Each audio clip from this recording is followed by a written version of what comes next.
Hello and welcome to Maybe a Meal, the show where nostalgia and shame meet discreetly in the kitchen.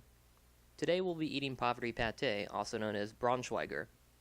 I wouldn't say that I grew up eating this stuff, but I ate it often enough where I've developed an immunity to it. If you were never exposed to Braunschweiger as a child, my advice is to exercise extreme caution. Test it on the least important member of your family first, before consuming yourself. The first recipe is a complicated one. You may need to pause the video to write down all the ingredients.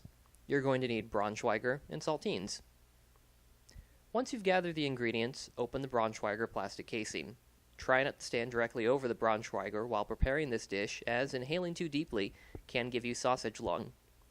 The safest course of action is to go to your nearest chemistry lab and prepare this meal under a fume hood.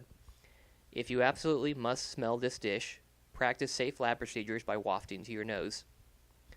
When the Braunschweiger is open, take a knife or spoon and spread a generous amount onto a saltine. Add any combination of condiment, mustard, raw onion, ketchup, mayo, or sriracha.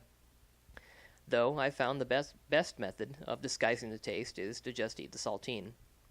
As you can see, I've laid forth a number of Braunschweiger canapes. Try serving them at your next dinner if you're tired of entertaining friends. The next recipe is nearly as complicated. Take any of the uneaten Braunschweiger from the last recipe and scrape that onto one piece of bread. Add your choice of flavor dampeners. Then you can either eat it open-faced like some kind of savage, or give the Earl of Sandwich his proper respect and top your creation with another slice of bread. There isn't a whole lot of difference between Braunschweiger on saltines or bread, but I slightly prefer the saltine version. The best combination was mustard and onion, while the worst was ketchup.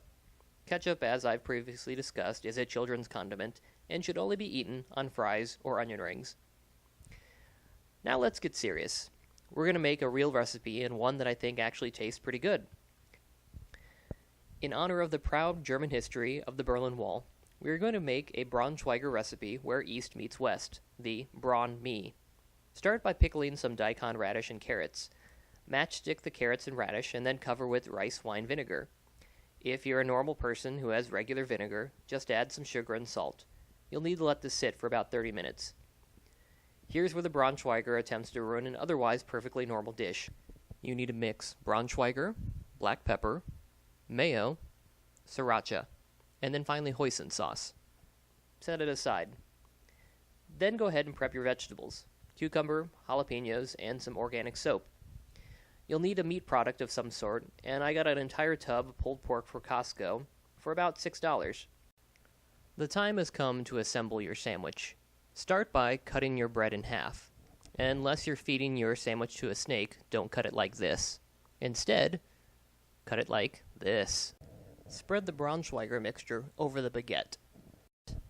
Add the pork, followed by the daikon radish, your organic soap, some jalapenos, and finally, some sliced cucumber.